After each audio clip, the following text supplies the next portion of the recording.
Selamat malam, saudara-saudari dalam Yesus Kristus. Selamat bertemu kembali dalam renungan malam. You shall receive power, atau engkau akan menerima kuasa, oleh Ellen G. White, tanggal 5 November 2025. Mari kita berdoa. Bapa kami yang di sorga, Allah pencipta langit dan bumi, laut beserta segala isinya. Satu-satunya Allah yang benar, yang kami sembah selalu melalui anak-Mu Yesus Kristus. Kami bersyukur dan berterima kasih atas penyertaan dan perlindungan Bapa sepanjang hari dalam seluruh aktivitas dan pekerjaan kami. Pada saat ini, kami siap mendengarkan firman-Mu. Kami mohon karuniakan roh anak-Mu Yesus Kristus berdiam dalam hati kami, menuntun dan mengajar kami agar dapat mengerti firman-Mu dan menghidupkannya. Besertalah dengan kami sepanjang malam ini, ya Bapa. Kami persembahkan doa ini di dalam nama Yesus yang adalah Tuhan dan Juru Selamat kami. Amin. Renungan malam ini akan dibacakan oleh Saudari Sabatini Sirait.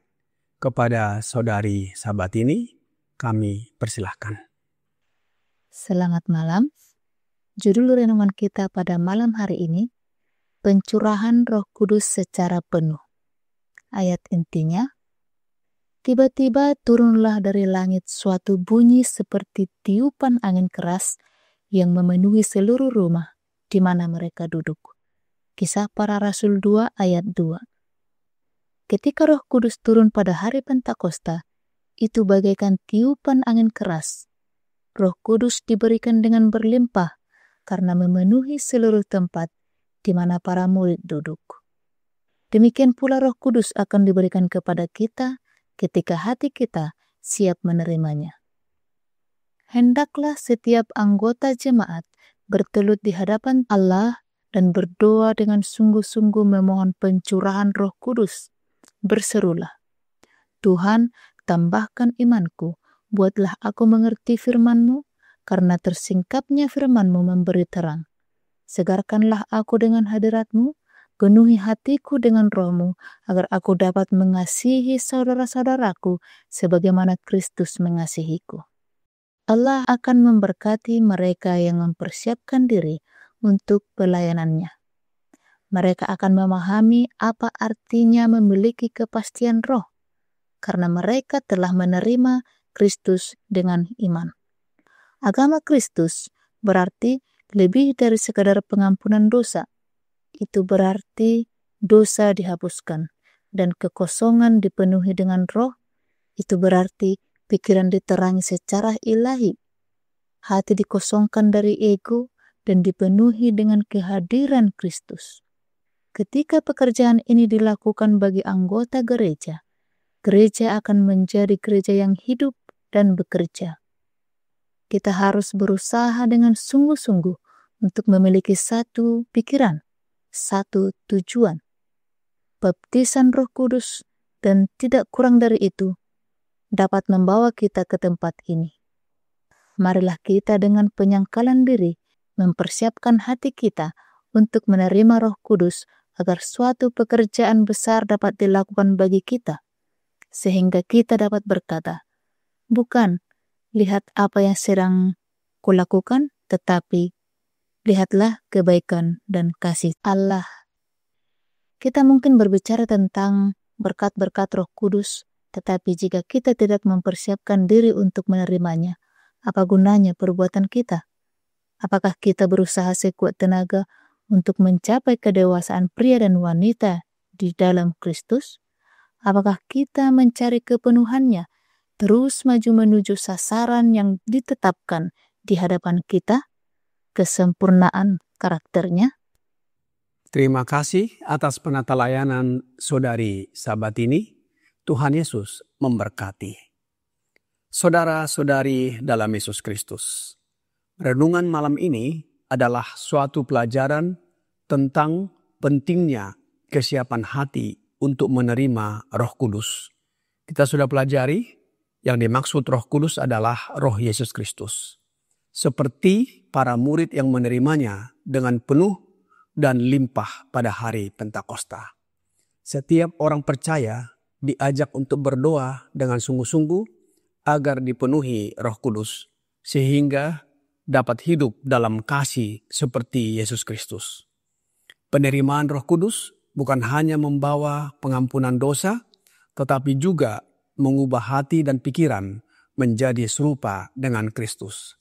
Bila anggota gereja atau jemaat mengalami pembaharuan rohani ini, gereja atau jemaat akan menjadi hidup dan aktif. Untuk itu, umat harus bersatu dalam tujuan dan kerendahan hati, mempersiapkan diri dengan penyangkalan diri, agar pekerjaan Allah dapat nyata melalui mereka, bukan untuk kemuliaan diri sendiri, tetapi untuk memuliakan kasih dan kebaikan Allah.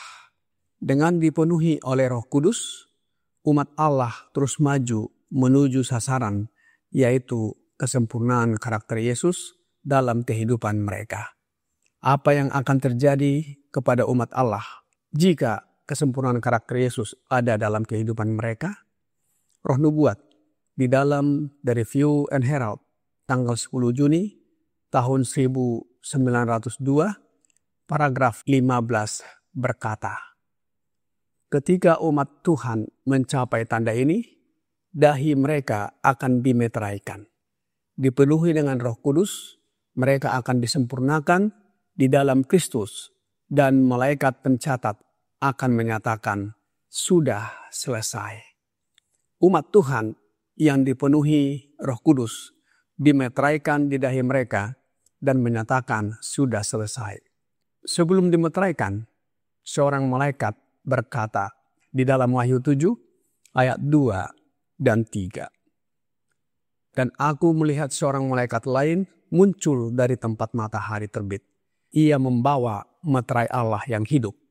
Dan ia berseru dengan suara nyaring kepada keempat malaikat yang ditugaskan untuk merusakkan bumi dan laut. Katanya, janganlah merusakkan bumi atau laut atau pohon-pohon sebelum kami memeteraikan hamba-hamba Allah kami pada dahi mereka. Dimeteraikan berarti diberi tanda kepemilikan. Siapa yang memberikan tanda kepemilikan tersebut? Yaitu Allah. Ini merupakan jaminan keselamatan. Meterai Roh Kudus menunjukkan bahwa kita benar-benar milik Allah dan dijaga olehnya. Tujuan utama pemeteraian ini adalah Allah dimuliakan melalui hidup dan keselamatan di dalam Yesus Kristus. Meterai ini disebut meterai Allah yang hidup. Apakah meterai Allah yang hidup yang dibubuhkan pada dahi umatnya? Roh Nubuat di dalam Bible Commentary volume 4 halaman 1161 paragraf 4 berkata, apakah meterai Allah yang hidup yang dibubuhkan pada dahi umatnya?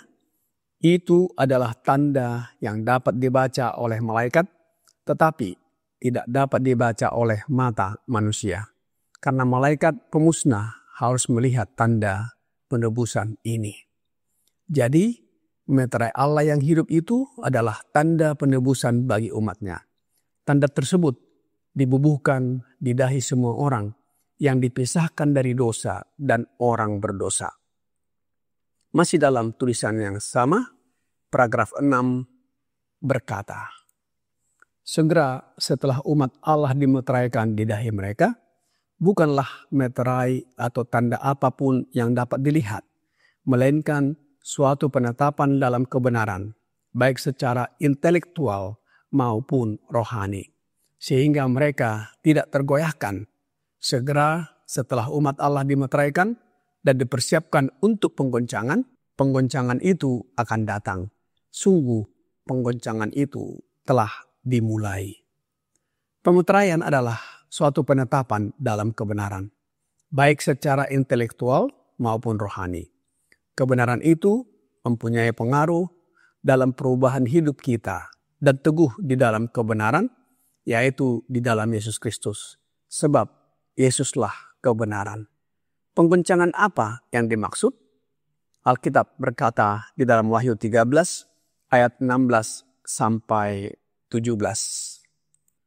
Dan ia menyebabkan sehingga kepada semua orang, kecil atau besar, kaya atau miskin, merdeka atau hamba, diberi tanda pada tangan kanannya atau pada dahinya, dan tidak seorang pun yang dapat membeli atau menjual selain daripada mereka yang memakai tanda itu, yaitu nama binatang itu atau bilangan namanya.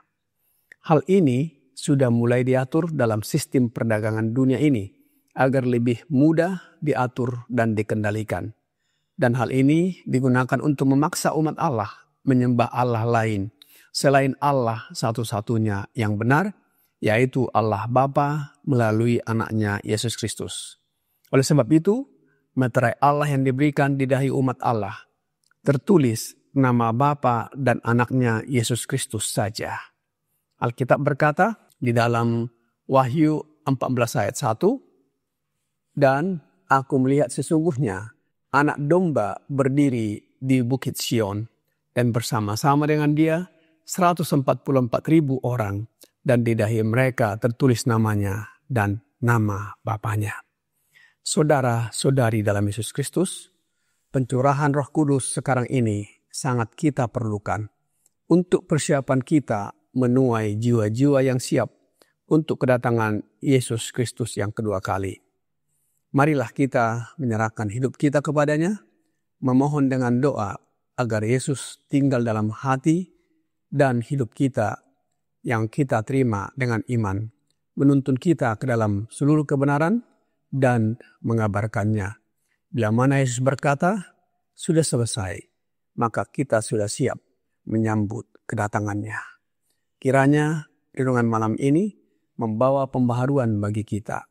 Roh Yesus Kristus memenuhi hati, menyucikan, dan menjadikan kita alatnya yang hidup. Mari kita berdoa. Bapa kami yang di sorga, terima kasih atas firman yang sudah kami dengarkan malam ini. Biarlah kami dipenuhi Roh Yesus Kristus dalam hidup kami, agar hati kami disucikan dan karakter kami diubahkan menjadi sama dengan karakter Yesus. Sehingga kami dapat melayani dalam pekerjaan Tuhan dan banyak jiwa yang datang dan bertobat kepadamu. Mohon ampuni kami atas kelemahan dan dosa yang kami perbuat. Kami serahkan hidup kami sepanjang malam ini ke dalam tangan-Mu, ya Bapa. Kami persembahkan doa ini hanya melalui Yesus Kristus yang adalah Tuhan dan Juru Selamat kami. Amin.